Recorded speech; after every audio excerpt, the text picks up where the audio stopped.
संविधान का जितना दुरुपयोग या अपने राजनीतिक लाभ के लिए इस्तेमाल कांग्रेस पार्टी ने किया, इतना शायद ही किसी ने किया। अब वो संविधान को की कॉपी उठा करके सारे लोकसभा चुनाव में घूमते रहे, लेकिन हमारा ये मानना है, अगर एक ही वाक्य कही कि संविधान दर्शन के काबिल है, प्रदर्शन के काबिल है, इसको मन में आस्था का रूप दे करके इसका पालन करना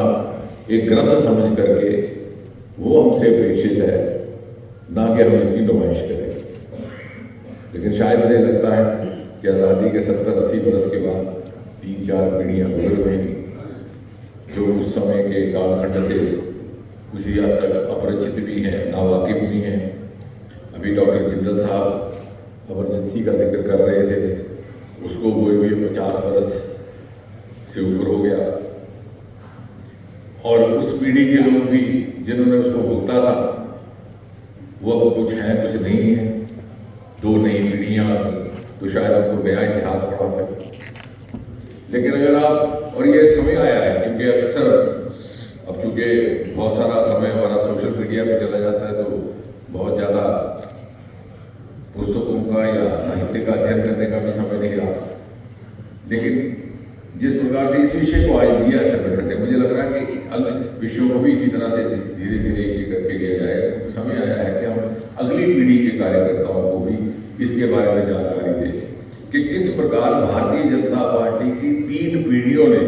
अपने जीवन समर्पण कर दिया, अपना जीवन खपा दिया, अपना बलिदान दिया, कुर्बानी दी इसी लोगों की वजह से जिन्होंने संविधान का दुरुपयोग करके उनका दमन किया। और आज यदि भारतीय जनता पार्टी की सरकारें बनी है तो उन्हीं 3 पीढ़ियों के हमारे गुजरे हुए कार्यकर्ताओं की कुर्बानी का परिणाम है कि आज हम उसका परिणाम भोग रहे हैं। और जिस तरह से आप परिवार में सुनाते हैं कभी कि किस तरह से हमारा दादा था,